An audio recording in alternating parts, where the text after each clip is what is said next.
আরও একটা জিনিস না বললেই নয়, এবং এটা খুব কমন প্রবলেম আমি ফেস করি। সেটা হচ্ছে এই যে আমি ধরুন সারাদিনে প্রায় 400-500 মতো লোকজনের কাছ থেকে বিভিন্ন কমেন্ট বা বিভিন্ন রকম প্রশ্ন আমাকে তারা জিজ্ঞাসা করছেন। এর মধ্যে 95% প্রশ্নের উত্তর কিন্তু আমি আমার ভিডিওতে আগেই দিয়েছি, কারণ আমি এটা তো আজকে থেকে করছি না। আমি হয়তো ইন্টেন্সলি 1 মাস থেকে ছোটো ছোটোভাবে রিপ্লাইগুলো ভিডিওতে দিচ্ছি, কিন্তু পডকাস্ট আপনারা যেন জানেন আমি 3 বছর আগে থেকে করেছিলাম। আমার 1 বছরে প্রচুর ভালো ভালো কেরিয়ার পডকাস্ট আছে, এবং সেই কেরিয়ার পডকাস্টেই সমস্ত প্রশ্নেরই প্রায় 95% প্রশ্নেরই প্রায় উত্তর দেওয়া আছে। একটা ছেলেকে বা মেয়েকে যেটা করতে হবে সেটা হচ্ছে ইউটিউব চ্যানেলটাকে ব্রাউজ করতে শেখে, যে কী করে একটা লোকের ইউটিউব চ্যানেলে গিয়ে ভিডিওগুলো একটু সিরিয়ালি দেখতে হয়, একটু টাইটেলটা পড়তে হবে আর কি।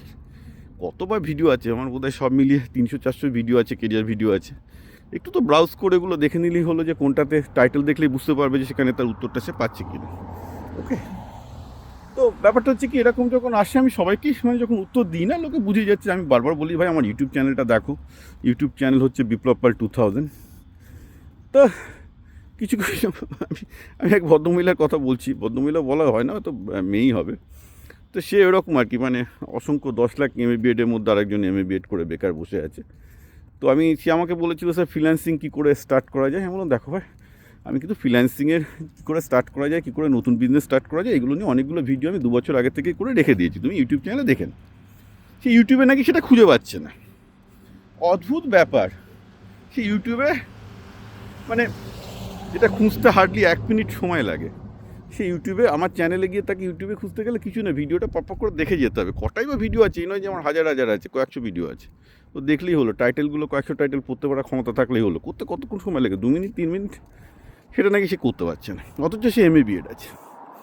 তা আমার এই যে আমরা যখন বলি ইউজলেসনেস অফ এডুকেশন, যে একটা ডিগ্রি কতটা অপদার্থ, দেখুন আজকের দিনে যদি সেই মেয়েটাকে কোনো প্রাইভেট কোম্পানিতে চাকরি করতে হয়, আদার দ্যান এই শিক্ষকতার জব যেখানে এখানে লাগে না, তার প্রথম কোয়ালিটি এবং কোয়ালিফিকেশানই হচ্ছে কিন্তু অ্যাকচুয়ালি কোনো জিনিসকে খুঁজে বার করা। অর্থাৎ সে গুগলে যাবে, বিভিন্ন ইউটিউবে যাবে, বিভিন্ন জায়গা থেকে খুঁজে তাকে তথ্য সংগ্রহ করবে। এখন তো ChatGPT-র জন্য সেটা আরও ইজি হয়ে গেছে, বা গুগল জেমিনি সেটা করে দিচ্ছে, করে সে কোনো কিছু জিনিস জানবে বা তৈরি করবে। এটাই মূলত সবের কাজ, মানুষের কাজ আর কি।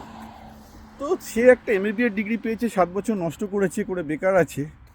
অথচ একটা খুব মিনিমাম স্কিল, যে ইউটিউবে কী করে একটা রিসোর্স খুঁজতে হয়, গুগলে কী করে একটা রিসোর্স খুঁজতে হয়, ChatGPT বা জেমিনি দিয়ে একটা কিছু করে রিসোর্স করতে হয়, যেগুলো খুব আজকে আমি বলবো খুব বেসিক জিনিস।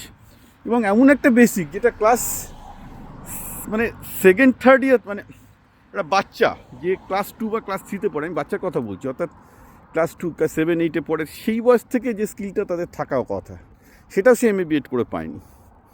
তো naturally that's a huge disconnect between যে পৃথিবীটা কোন দিকে চলছে আর এই যে MA-BEd MSc-BEd করা, যা কিনা একটা 80 বছর আগের 100 বছর আগের একটা এডুকেশন সিস্টেম, যেটা যে এডুকেশন সিস্টেমটা জাদুঘরে থাকার কথা, সেই জাদুঘরে থাকার একটা এডুকেশন সিস্টেম দিয়ে কতগুলো ছেলের এই যে MA-BEd করলো 7 বছর, তাকে নষ্ট করা হলো প্র্যাকটিক্যালি।